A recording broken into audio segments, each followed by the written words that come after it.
ಶ್ರೀನಿವಾಸ ಜಯ ವೆಂಕಟೇಶ ವೃಷಶೈಲನಾಥ ಶ್ರೀಪದ್ಮನಾಭ ವೈಕುಂಠನಾಥ ಜಯ ವಿಷ್ಣುತೇಜ ರಾಜಾಧಿರಾಜ ತವ ಜಯ ಜಯ ಜಯ. ಸಾ ಸಾಮ್ರಾಟ್ ಕಸ್ಯ ವಾ ಹೇತೋ ಪಾಂಡೂನಾಂ ಮಾನವರ್ಧನಃ ಪ್ರಾಯೋ ಪ್ರವಿಷ್ಟಂ ಗಂಗಾಯಾಂ ಮನಾದೃತ್ಯಾಧಿರಾಟ್ ಶ್ರಿಯಂ. ಪಾಂಡವರ ಅಭಿಮಾನ ಹೆಚ್ಚಿಸುವಂತಹ, ಪಾಂಡವರಿಗೆ ಯೋಗ್ಯನಾದಂತಹ ಮೊಮ್ಮಗಾವ, ಚಕ್ರವರ್ತಿಗಳಲ್ಲಿ ಚಕ್ರವರ್ತಿಯಾದ ಪರೀಕ್ಷಿತ ರಾಜ, ಕಲಿನಿಗ್ರಹ ಮಾಡಿದವ ಅವನ ಕಾಲದಲ್ಲಿ. ಅವನು ಸಕಲ ಸಂಪತ್ತನ್ನು ತ್ಯಜಿಸಿ ಗಂಗೆಯಲ್ಲಿ ಯಾವ ನಿಮಿತ್ತದಿಂದ ಪ್ರಾಯೋಪ್ರವೇಶಕ್ಕೆ ಕೂತ ಅನ್ನುವುದೇ ನಮಗೆ ಅರ್ಥವಾಗ್ತಾ ಇಲ್ಲ. ಯಾಕೆಂದರೆ ಪರೀಕ್ಷಿತ ರಾಜನ ಬಗ್ಗೆ ನಾವು ಕೇಳಿದ್ದೇವೆ, ನಮಂತಿ ಯತ್ಪಾದ ನಿಕೇತಮಾತ್ಮನಃ ಶಿವಾಯ ಜಾನೀಯ ಧನಾನಿ ಶತ್ರವಃ ಕಥಂ ಸವೀರಂ ಶ್ರಿಯಮಂಗಂ ದುಸ್ತ್ಯಜಂ ಯೇಷು ಜೋತ್ಸೃಷ್ಟಂ ಅಹೋ ಸಹಾಸುಭಿಹಿ. ಶತ್ರುಗಳು ಅವನ ಮೇಲೆ ಯುದ್ಧ ಅಲ್ಲ, ಅವನನ್ನು ಕಣ್ಣೆತ್ತು ಕೂಡ ನೋಡ್ತಿರಲಿಲ್ಲ. ಇನ್ನೆಲ್ಲಾದರೂ ಅವನ ಮೇಲೆ ನಮಗೆ ಭಕ್ತಿಭಾವ ಕಮ್ಮಿಯಾದೀತು, ಅವನು ನಮ್ಮ ಮೇಲೆ ಕೋಪಗೊಂಡಾನು ಅನ್ನೋ ಹೆದರಿಕೆಯಿಂದ ಅವರೇ ಬಂದು ಸಮಸ್ತವಾದಂಥ ಕಾಣಿಕೆಗಳನ್ನು ಅವನಿಗೆ ಅರ್ಪಿಸಿ ಪಾದಪೀಠಕ್ಕೆ, ನಾವು ನಿನ್ನ ಸಾಮಂತರಾಜರಾಗಿರ್ತೇವಪ್ಪ, ನಮ್ಮನ್ನು ಅನುಗ್ರಹ ಮಾಡು ಅಂತ ಅವನ ಬಳಿಯಲ್ಲಿ ಪ್ರಾರ್ಥನೆಯನ್ನು ಮಾಡಿ ಅವನ ಆಶ್ರಯದಲ್ಲಿ ಸಮಸ್ತ ರಾಜರು ಬದುಕ್ತಿದ್ರು. ಸಪ್ತದ್ವೀಪ ವಸುಂಧರೆಗೆ ಏಕಮಾದ್ವಿತೀಯ ಚಕ್ರವರ್ತಿಯಾಗಿದ್ದವ ಪರೀಕ್ಷಿತ ರಾಜ. ಅವನಿಗೆ ಸಕಲವನ್ನು ತೊರೆದು ಪ್ರಾಯೋಪ್ರವೇಶಕ್ಕೆ ಕೂಡುವಂಥ ಸ್ಥಿತಿ ಯಾತಕ್ಕೆ ಒದಗಿ ಬಂತು ಅನ್ನುವುದೇ ನಮಗೆ ಅರ್ಥವಾಗ್ತಿಲ್ಲ. ಇದನ್ನು ದಯವಿಟ್ಟು ನೀವು ನಮಗೆ ಹೇಳಬೇಕು ಅಂತ ಹೀಗೆ ಅವರು ಪ್ರಶ್ನೆ ಮಾಡಿದಾಗ ಅದಕ್ಕೆ ಆಗ ಭಗವಂತನನ್ನು ನಮಸ್ಕಾರ ಮಾಡುತ್ತಾ, ಮಂಗಲಾಚರಣಂ ಪ್ರೋಕ್ತಂ ಅಧಿಕಾರ್ಯಾದಿವರ್ಣನಂ ಸೂತ ಶೌನಕ ಸಂವಾದ ಶೂದ್ರಜನ್ಮ ಪ್ರಕೀರ್ತಿತಂ ಶ್ರೀಮಾದ ಭಾಗವತಸ್ಯೈವ ಕಥನಂಚ ಪ್ರಕೀರ್ತಿತಂ ಪಾಂಡವಾನಂ ಕಥಾ ಪ್ರೋಕ್ತಂ ಸೇನ ಯುದ್ಧಂ ಪರಸ್ಪರಂ ಗದಾಯುದ್ಧೇನ ಭೀಮೇನ ದುರ್ಯೋಧನವದಸ್ತದಾ ಎಲ್ಲವನ್ನು ಹೇಳಿಕೊಂಡು ಹೋಗ್ತಾರೆ. ನಾರದರು ವೇದವ್ಯಾಸ ದೇವರಲ್ಲಿ ಬಂದು ಪ್ರಾರ್ಥನೆ ಮಾಡಿದ್ದು ಈ ಭಾಗವತವನ್ನು ಹೇಗೆ ಎರಡು ಪರಂಪರೆಯಲ್ಲಿ ನಡೆಸಿಕೊಂಡು ಬಂದರು ಅಂತ. ವೇದವ್ಯಾಸ ದೇವರು ನಾರಾಯಣ ಬ್ರಹ್ಮದೇವರಿಗೆ ಉಪದೇಶ ಮಾಡಿದ, ಬ್ರಹ್ಮದೇವರು ನಾರದರಿಗೂ ಉಪದೇಶ ಮಾಡಿದರು, ನಾರದರು ಬದ್ರೀನಾರಾಯಣನಿಂದಲೂ ಉಪದೇಶವನ್ನು ಪಡೆದರು. ನಾರದರು ಹೋಗಿ ವೇದವ್ಯಾಸ ದೇವರಲ್ಲಿ ಪ್ರಾರ್ಥನೆ ಮಾಡಿ ಚತುಶ್ಲೋಕಿ ಭಾಗವತವನ್ನು ಅವರ ಮುಂದೆ ಅವರು ಅರ್ಪಿಸಿದರು. ತಾವು ನಾರಾಯಣನಿಂದ ಕೇಳಿದಂತಹ ಆ ಚತುಶ್ಲೋಕಿ ಭಾಗವತ ಅದನ್ನು ನೀವು ವಿಸ್ತಾರ ಮಾಡಿರಿ ವೇದವ್ಯಾಸ ದೇವರೇ ಅಂತ ಪ್ರಾರ್ಥನೆ ಮಾಡಿದಾಗ ವೇದವ್ಯಾಸ ದೇವರು 18,000 ಶ್ಲೋಕಾತ್ಮಕವಾದಂಥ ಭಾಗವತವನ್ನು ರಚನೆ ಮಾಡಿ ಅದನ್ನು ಶುಕಾಚಾರ್ಯರಿಗೆ ಅವರು ಉಪದೇಶ ಮಾಡುತ್ತಾರೆ. ಶುಕಾಚಾರ್ಯರು ಪರೀಕ್ಷಿತ ರಾಜನಿಗೆ ಉಪದೇಶ ಮಾಡಿದರು. ಪರೀಕ್ಷಿತ ರಾಜನಿಗೆ ಶುಕಾಚಾರ್ಯರು ಉಪದೇಶ ಮಾಡುವಾಗ ಅಲ್ಲಿ ಸೂತ ಪುರಾಣಿಕರಿದ್ದು ಅದನ್ನು ಕೇಳಿಸಿಕೊಂಡರು. ಸೂತ ಪುರಾಣಿಕರು ಶೌನಕಾದಿಗಳಿಗೂ ಉಪದೇಶ ಮಾಡಿದರು. ಹೀಗಾಗಿ ಇದು ಮೊದಲನೇ ಪರಂಪರೆ ಭಾಗವತ ನಾರಾಯಣನಿಂದ ಹಿಡಿದು ನಮ್ಮವರೆಗೂ ತಲುಪಿದ್ದು ಅಂತ ಒಂದು. ಎರಡನೆಯದು ಪರಂಪರೆ ನಾರಾಯಣ ಬ್ರಹ್ಮದೇವರಿಗೂ ಉಪದೇಶ ಮಾಡುವಾಗ ಅಲ್ಲಿ ಶೇಷದೇವರು ಇದ್ದರಲ್ಲ, ಶೇಷಶಾಹಿಯಾಗಿದ್ದು ಭಗವಂತ ಉಪದೇಶ ಮಾಡಿದ್ದು, ಶೇಷದೇವರು ಅದನ್ನು ಕೇಳಿಸಿಕೊಂಡರು. ಶೇಷದೇವರು ಸನಕಾದಿಗಳಿಗೂ ಉಪದೇಶ ಮಾಡಿದರು. ಸನಕಾದಿಗಳು ಸಾಂಖ್ಯಾಯನರಿಗೂ ಉಪದೇಶ ಮಾಡಿದರು. ಸಾಂಖ್ಯಾಯನರು ಪರಾಶರರಿಗೆ ಮೈತ್ರೇಯರಿಗೆ ಇಬ್ಬರಿಗೂ ಉಪದೇಶ ಮಾಡಿದರು.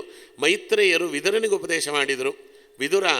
ವಿದುರನ ಮುಖೇನವಾಗಿ ಆ ಭಾಗವತ ಬಂತು. ಇದೇ ಮೈತ್ರೇಯರು ಕೃಷ್ಣನಿಂದ ಉಪದೇಶ ಪಡೆದು ಆಮೇಲೆ ಕೃಷ್ಣ ಉದ್ಧವನಿಗೂ ಉಪದೇಶ ಮಾಡಿದ. ಅಂದರೆ ಉದ್ಧವ ಮತ್ತು ವಿದುರರ ಒಂದು ಮುಖೇನವಾಗಿ ಭಾಗವತ ಎರಡನೇ ಪರಂಪರೆಯಾಗಿ ಜಗತ್ತಿಗೆ ಬಂತು ಅಂತ ಭಾಗವತ ಆಗತಿ ಪ್ರಕರಣ ಅಂತಲೇ ನಮ್ಮ ಅಡವಿ ಆಚಾರ್ಯರು, ಅಡವಿ ವಿಷ್ಣು ತೀರ್ಥರು ಇದನ್ನು ತಿಳಿಸಿಕೊಡ್ತಾರೆ. ಭಾಗವತ ಹೇಗೆ ಲೋಕಕ್ಕೆ ಬಂತು ಅನ್ನುವುದನ್ನು ಇಲ್ಲಿ ಹೇಳುತ್ತಾರೆ.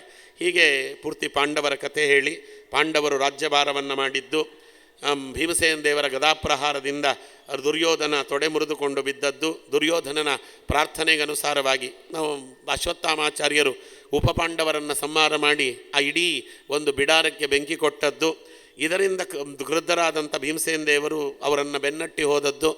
ಅದಾದ ಮೇಲೆ ಅವರು ಬ್ರಹ್ಮಾಸ್ತ್ರವನ್ನು ಪ್ರಯೋಗ ಮಾಡಿದ್ದು, ಬ್ರಹ್ಮಶಿರೋಸ್ತ್ರವನ್ನು. ಆಮೇಲೆ ಕೃಷ್ಣ ಅರ್ಜುನನನ್ನು ಕರ್ಕೊಂಡು ಹೋಗಿ ಪ್ರತಿಬ್ರಹ್ಮಾಸ್ತ್ರವನ್ನು ಪ್ರಯೋಗ ಮಾಡಿದ್ದು.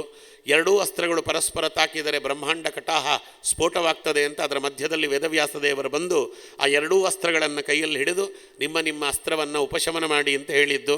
ಅವರು ಅರ್ಜುನ ಉಪಶಮನ ಮಾಡಿದ, ಅವರು ಅಶ್ವತ್ಥಾಮಾಚಾರ್ಯರ ಕೈಯಲ್ಲಿ ಉಪಶಮನ ಮಾಡಲಿಕ್ಕಾಗಲಿಲ್ಲ. ಕಾರಣ ಅವರು ತಾವು ಬ್ರಹ್ಮಚರ್ಯವನ್ನು ಕಳೆದುಕೊಂಡಿದ್ದರು ಅಂತ ಹೇಳ್ತಾರೆ. ತುಂಬ ಇದೆ ಹೇಳಲಿಕ್ಕೆ.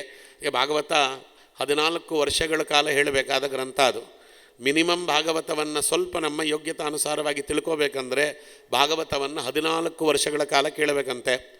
ವಿಜಯಧ್ವಜ ತೀರ್ಥರ ವ್ಯಾಖ್ಯಾನದಿಂದ ಹಿಡಿದು ಯಾದವಾರ್ಯರ ವ್ಯಾಖ್ಯಾನ, ಸುಧೀಂದ್ರ ತೀರ್ಥರ ವ್ಯಾಖ್ಯಾನ, ನಮ್ಮ ವಾದಿರಾಜಗುರು ಸಾರ್ವಭೌಮರು ಮತ್ತು ಸತ್ಯಧರ್ಮ ತೀರ್ಥರ ವ್ಯಾಖ್ಯಾನ, ಶ್ರೀನಿವಾಸ ತೀರ್ಥರ ವ್ಯಾಖ್ಯಾನ, ಇವೆಲ್ಲ ವ್ಯಾಖ್ಯಾನಗಳನ್ನಿಟ್ಟುಕೊಂಡು ನೋಡಿದರೆ ಏನಾದರೂ ಒಂಚೂರು ಭಾಗವತ ಅರ್ಥವಾದೀತು, ಇಲ್ಲ ಭಾಗವತ ಅರ್ಥವೇ ಆಗುವುದಿಲ್ಲ. ಆಚಾರ್ಯರ ಭಾಗವತ ತಾತ್ಪರ್ಯದ ನೆರಳಿನಲ್ಲಿ ಇಷ್ಟು ವ್ಯಾಖ್ಯಾನಗಳು ಬಂದಿವೆ ನಮ್ಮಲ್ಲಿ. ಅದಕ್ಕೆ ಸುಮ್ಮನೆ ಇಲ್ಲಿ ನಿಜವಾಗಿ ನೋಡಿದರೆ ಅರ್ಜುನ ವಿವಾಹವಾದವ ಅಲ್ವಾ. ಅರ್ಜುನ ದ್ರೌಪದಾದೇವಿಯರನ್ನು, ಸುಭದ್ರೆಯನ್ನು ಮತ್ತು ಚಿತ್ರಾಂಗತೆಯನ್ನು 3 ಜನರನ್ನು ವಿವಾಹವಾಗಿದ್ದಾನೆ ಲೋಕದ ದೃಷ್ಟಿಯಲ್ಲಿ. ಉಲೂಪಿಯಲ್ಲಿ ಪುತ್ರದಾನವನ್ನು ಬೇರೆ ಮಾಡಿ ಬಂದಿದ್ದಾನೆ. ಅವನನ್ನು ಬ್ರಹ್ಮಚಾರಿ ಅಂತ ಕೃಷ್ಣ ಪರಮಾತ್ಮ ಹೇಳ್ತಾನೆ. ಅರ್ಜುನನನ್ನು ಬ್ರಹ್ಮಚಾರಿ ಅಂತ ಹೇಳ್ತಾನೆ. ಆದರೆ ಅಶ್ವತ್ಥಾಮಾಚಾರ್ಯರು ಲೋಕದ ದೃಷ್ಟಿಯಲ್ಲಿ ಮದುವೆ ಆಗಲಿಲ್ಲ, ಅವರು ಬ್ರಹ್ಮಚಾರಿಗಳಲ್ಲ ಅಂತ ಕೃಷ್ಣ ಹೇಳ್ತಾನೆ. ಅಂದರೆ ಬ್ರಹ್ಮಚರ್ಯ ಅನ್ನುವ ಶಬ್ದಕ್ಕೆ ವಿಶೇಷವಾದ ಅರ್ಥವೇ. ಕಾರಣ ಏನು ಅಂದರೆ, ಸಾಯುವ ಹಂತದಲ್ಲಿದ್ದಂಥ ದುರ್ಯೋಧನ ಅಶ್ವತ್ಥಾಮಾಚಾರ್ಯರ ತಲೆಯ ಮೇಲೆ ಒಂದಿಷ್ಟು ಮಣ್ಣನ್ನು ಹುಯ್ದು ಪಟ್ಟಾಭಿಷೇಕ ಮಾಡಿದ. ಪಕ್ಕದಲ್ಲಿ ನೀರಿಲ್ಲ, ನನಗೆ ನೀರು ಹಾಕಿ ಪಟ್ಟಾಭಿಷೇಕ ಮಾಡಲಿಕ್ಕೆ, ಪಕ್ಕದಲ್ಲಿ ಮಣ್ಣಿದೆ, ಮಣ್ಣನ್ನು ತಲೆ ಮೇಲೆ ಹಾಕ್ತೇನೆ ಅಂತ. ಯಾವ ರುದ್ರದೇವರ ತಲೆಯ ಮೇಲೆ ನಾವು ಗಂಗಾಜಲವನ್ನು ಹಾಕಿ ಅಲ್ವಾ, ಮುಕುತಿ ಪದಕ್ಕೆ ಮನವೀವ ಮಹಾರುದ್ರದೇವರು ಅಂತ ಅಲ್ವಾ, ನಾವು ಅವರ ರುದ್ರದೇವರನ್ನು ಸ್ತೋತ್ರ ಮಾಡಬೇಕು. ಧವಳ ಗಂಗೆಯ ಗಂಗಾಧರ ಮಹಾಲಿಂಗ ಮಾಧವನ ತೋರೋ ಗುರುಕುಲೋತ್ತುಂಗ ಅಂತ, ಮಾಧವನ ಗುರುಕುಲೋತ್ತುಂಗ ಅಂತ. ನಮ್ಮ ಗುರುಕುಲದಲ್ಲಿ ಉತ್ತುಂಗನಾಗಿರುವಂಥ ಮಹಾರುದ್ರದೇವರೇ ನಮಗೆ ಮಾಧವನನ್ನು ತೋರಿಸಿ ಅಂತ ಕೇಳಬೇಕಲ್ಲ. ಅದೇ ರುದ್ರದೇವರ ತಲೆ ಮೇಲೆ ಮಣ್ಣು ಹಾಕಿದ. ಮಣ್ಣಾಕಿ ಒಂದೊಂದು ಮಾತು ಹೇಳ್ತಾನೆ, ಏನಾದರೂ ಕೂಡ ಒಂದು ಮಾತನ್ನು ನಡೆಸ್ಕೊಡ್ರಿ, ಪಾಂಡವರ ಸಂತಾನ ಈ ಹಸ್ತಿನಾವತಿಯನ್ನು ಆಳಬಾರದು, ಉಚ್ಚಿತ್ತ ಸಂತತಿ ಪಾಂಡವೋ, ಆದ್ದರಿಂದ ಒಬ್ಬರನ್ನು ಬಿಡದೆ ಪಾಂಡವರನ್ನೆಲ್ಲರನ್ನು ತರಿದು ಹಾಕಿಬಿಡಿ, ಮತ್ತು ನನ್ನ ಸಂತಾನವೇ ಈ ಒಂದು ಹಸ್ತಿನಾವತಿಯನ್ನು ಆಳಬೇಕು, ಅದಕ್ಕೆ ಕೃತ್ವಾ ಸ್ವಕ್ಷೇತ್ರ ಸಂತತಿಂ. ಇದು ದುರ್ಯೋಧನನಂತ ಅಯೋಗ್ಯ ಆಡಿದ ಮಾತು. ಪ್ರಪಂಚದಲ್ಲಿ ಯಾವ ಅಯೋಗ್ಯನೂ ಈ ಮಾತನ್ನಾಡುವುದಿಲ್ಲ. ಅಶ್ವತ್ಥಾಮಾಚಾರ್ಯರ ಬಳಿಯಲ್ಲಿ ಹೇಳ್ತಾನೆ ದುರ್ಯೋಧನ, ನನ್ನ ಸಂತತಿ ಈ ಹಸ್ತಿನಾವತಿಯನ್ನು ಆಳಬೇಕು. ನಿನ್ನ ಸಂತತಿ ಆಳುವುದೇನು? ನಿನ್ನ ಮಕ್ಕಳು ಮೊಮ್ಮಕ್ಕಳು ಎಲ್ಲ ಸತ್ತೋದರಲ್ಲೋ ಇದು ದುರ್ಯೋಧನ ಅಲ್ವಾ. ಸಪುತ್ರ ಮಿತ್ರ ಬಾಂಧವೋ ವಿನಾಶಮಾಶಯಾಸ್ಯಸಿ ಎಲ್ಲ ಆಯ್ತಲ್ಲ ಅಂತ ಕೇಳಿದರೆ, ನಾನು ಸತ್ತಿರ್ಬೋದು, ನನ್ನ ಹೆಂಡತಿ ಬದುಕಿದ್ದಾಳೆ ಅಂತಾನೆ ದುರ್ಯೋಧನ. ನನ್ನ ಹೆಂಡತಿಯಲ್ಲಿ ಅಶ್ವತ್ಥಾಮಾಚಾರ್ಯರೇ ನೀವು ಮಗುವನ್ನು ಪಡೆದು ನೋಡಿ, ಯಾರು ಆಡ್ತಾರ, ಯಾವ ಗಂಡನಾದರೂ ಪ್ರಪಂಚದಲ್ಲಿ ಮಾತಾಡ್ತಾನೆ ತನ್ನ ಹೆಂಡತಿಯಲ್ಲಿ. ಅಶ್ವತ್ಥಾಮಾಚಾರ್ಯರಂಥ ಮಹಾನುಭಾವರಿಗೆ ಹೇಳ್ತಾನೆ, ನನ್ನ ಹೆಂಡತಿಯಲ್ಲಿ ನೀವು ಮಗುವನ್ನು ಪಡೆದು ಅದು ಆ ಮಗು ಈ ಹಸ್ತಿನಾವತಿಯನ್ನು ಆಳಬೇಕು ನಿಯೋಗ ಪದ್ಧತಿಯಿಂದ ಅಂತ ಹೇಳಿದ. ಅಶ್ವತ್ಥಾಮಾಚಾರ್ಯರು ಹೂನ್ಲಿಲ್ಲ, ಮೌನವಾಗಿದ್ದು ಬಿಟ್ಟರು. ಮೌನಂ ಸಮ್ಮತಿ ಲಕ್ಷಣಂ ಅಂತ ಅದೊಂದು ಮಾತು ಅವರು ಮೌನವಾಗಿದ್ದರಿಂದ ಅವರ ಬ್ರಹ್ಮಚರ್ಯ ಹೋಗಿಬಿಡ್ತು. ಅವರು ಅಷ್ಟು ವರ್ಷಗಳಿಂದ ಕಾಪಿಟ್ಟುಕೊಂಡು ಬಂದಿದ್ದ ಬ್ರಹ್ಮಚರ್ಯ ಹೋಯಿತು ಅಂತ ಹೇಳ್ತಾರೆ. ಹಾಗಾಗಿ ಇಲ್ಲಿ ಅವರಿಗೆ ಬ್ರಹ್ಮಾಸ್ತ್ರವನ್ನು ಮತ್ತೆ ತಿರೋಧನ ಮಾಡಲಿಕ್ಕಾಗಲಿಲ್ಲ, ಹಿಂತೆಗೆದುಕೊಳ್ಳಲಿಕ್ಕೆ. ಅರ್ಜುನನೇ ಅದನ್ನು ಹಿಂತೆಗೆದುಕೊಂಡ. ಅವರು ಗರ್ಭದ ಮೇಲೆ, ಉತ್ತರೆಯ ಗರ್ಭದ ಮೇಲೆ ಪ್ರಯೋಗ ಮಾಡ್ತಾರೆ. ಆ ಗರ್ಭದ ಮೇಲೆ ಏನು ನಿನಗೆ ಕೋಪ ಅಂತ ಕೇಳಿದರೆ, ಇಲ್ಲ ನಾನು ಮಾತು ಕೊಟ್ಟಿದ್ದೇನೆ ದುರ್ಯೋಧನನಿಗೆ, ನಾನು ಪಾಂಡವರ ಸಂತತಿ ಬೆಳೆದೇ ಇದ್ದಂಗೆ ಮಾಡುತ್ತೇನೆ ಅಂತ ಅವರಂದರೆ, ಕೃಷ್ಣ ಅಂದ, ನಿನಗೆ ತಾಕತ್ತಿದ್ದರೆ ಮಾಡು. ಎಲ್ಲಿವರೆಗೂ ಕೃಷ್ಣ ಇರ್ತಾನೆ ಪಾಂಡವರ ಸಂತತಿ ಎಲ್ಲಿವರೆಗೂ ಇರ್ತದೆ. ಅಷ್ಟೇ ಅಲ್ಲ, 1000 ವರ್ಷಗಳ ಕಾಲ ಸಂತತಿ ಈ ಭೂಮಿಯನ್ನು ಆಳುತ್ತದೆ. ನಾನಿವತ್ತು ನಿನ್ನೆದುರುಗಡೆ ನಾನು ಮಾತು ಕೊಡ್ತಾ ಇದ್ದೇನೆ, ಅಶ್ವತ್ಥಾಮ ನೀನು ಬರೀ ಉತ್ತರೇ ಗರ್ಭ ಅಲ್ಲ, ಪರೀಕ್ಷಿತ ರಾಜ ಮಾತ್ರ ಅಲ್ಲ, ಪರೀಕ್ಷಿತ ರಾಜನ ತದನಂತರದಲ್ಲಿ 1000 ವರ್ಷಗಳ ಕಾಲ ಪಾಂಡವರ ಸಂತಾನವೇ ಜಗತ್ತನ್ನಾಳುತ್ತದೆ. ಅಲ್ಲಿವರೆಗೂ ನಿನ್ನ ತಲೆಯ ಮೇಲಿದ್ದಂಥ ಮಣಿಯನ್ನು ಕಿತ್ತುಕೊಡುವಂಥ ಶಿರೋಮಣಿ ಸಮಾಧಾನಂ ಕೃಷ್ಣೇನೈವತು ಮೋಚನಂ. ನೀನು ಮಾಡಿದ ತಪ್ಪಿಗೆ ನಿನ್ನ ತಲೆಯಲ್ಲಿರುವ ಶಿರೋಮಣಿಯನ್ನು ಕಿತ್ತುಕೊಡು. ಅದು ಶಿರೋಮಣಿ ಇದ್ದದ್ರಿಂದ ಅವರಿಗೆ ಹಸಿವೆ ಆಗ್ತಿರಲಿಲ್ಲ, ಬಾಯಾರಿಕೆ ಆಗ್ತಿರಲಿಲ್ಲ. ಹೋದ ಕಡೆ ಎಲ್ಲ ಟಾರ್ಚ್ ಬಿಟ್ಟಂಗೆ ಲೈಟ್ ಬರೋದಂತೆ. ಅದನ್ನು ಕಿತ್ತಿದ್ದರಿಂದ ನಿನ್ನ ತಲೆ ಇವತ್ತು ವೃಣವಾಗಲಿ, ಅದು ಹುಣ್ಣಾಗಲಿ, ಮೈಯಲ್ಲೆಲ್ಲ ರಕ್ತ ಸುರಿತಾ ಇರಲಿ, ಕೀವು ರಕ್ತದಿಂದ ಮಿಶ್ರಿತವಾದಂತಹ ದ್ರವ ಮೈಮೇಲೆಲ್ಲ ಸುಸ್ತಾ ಇರಲಿ, ದುರ್ಗಂಧ ಮೈಯೆಲ್ಲ ಪೂರ್ತಿ ಹರಡಿಕೊಳ್ಳಿ. ಎಲ್ಲೆಲ್ಲಿ ಜನಸಂಗುಳಿ ಇರ್ತದೋ ಅಲ್ಲೆಲ್ಲ ನೀನು ಓಡಾಡ್ತಾ ನೀನು ನಿನ್ನ ಈ ಪಾಪಕ್ಕೆ ಪ್ರಾಯಶ್ಚಿತ್ತವನ್ನು ಮಾಡಿಕೋ. ಎಲ್ಲಿವರೆಗೂ ಪಾಂಡವರು ಈ ಜಗತ್ತನ್ನು ಆಳುತ್ತಾರೆ ಅಲ್ಲಿವರೆಗೂ ಈ ಶಾಪ ಇರ್ತದೆ. ಪಾಂಡವರ ಸಂತತಿ ಜಗತ್ತನ್ನು ಆಳುವುದು ಮುಗಿದ ಮೇಲೆ ನಿನಗೆ ಶಾಪ ನಿವೃತ್ತಿ ಆಗ್ತದೆ ಅಂತ ಹೇಳಿದ್ದಾರೆ. ಅದು ಅಶ್ವತ್ಥಾಮಾಚಾರ್ಯರು ಈಗಲೂ ಹಾಗೆ ಇದ್ದಾರೆ ಅಂತ ಅರ್ಥ ಅಲ್ಲ. ಅದಕ್ಕೆ ಇವತ್ತು ಅಶ್ವತ್ಥಾಮಾಚಾರ್ಯರು ಎಲ್ಲಿ ಭಾಗವತ ನಡೆದರೂ ಬರ್ತಾರಂತೆ. ಭಾಗವತ ನಡೆದರೆ 3 ಜನ ಬಂದಿರ್ತಾರೆ ಅಂತ. ಒಂದು ಹನುಮಂತ ದೇವರು ಬರ್ತಾರೆ, ಯಾವ ಪುರಾಣ ಆದರೂ ಹನುಮಂತ ದೇವರು ಮೊದಲನೇ ಸ್ಥಾನದಲ್ಲಿ ಬರ್ತಾರೆ. 2 ಶುಕಾಚಾರ್ಯರು ಬರ್ತಾರೆ, 3ನೇದು ಅಶ್ವತ್ಥಾಮಾಚಾರ್ಯರು ಬರ್ತಾರಂತೆ.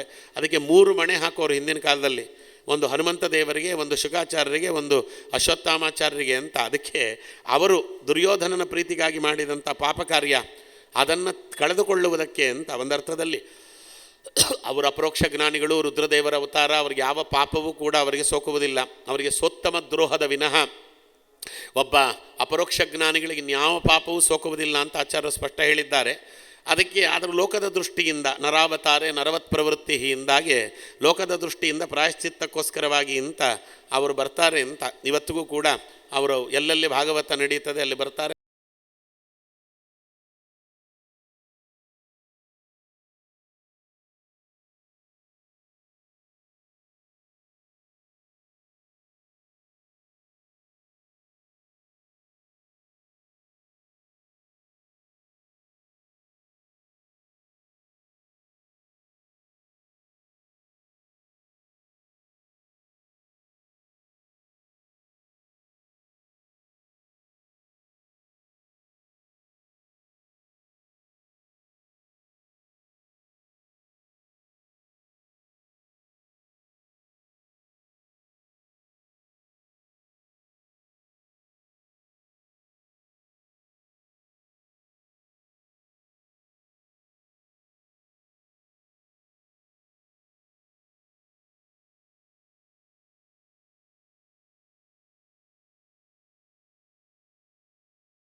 ತಾಕದೇ ಇರುವಂತೆ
ಮಾಡಿದಂಥ ಸ್ತೋತ್ರ ಶ್ರೀನಿವಾಸ ಜಯ ವೆಂಕಟೇಶ ವೃಷಶೈಲನಾಥ ಶ್ರೀ ಪದ್ಮ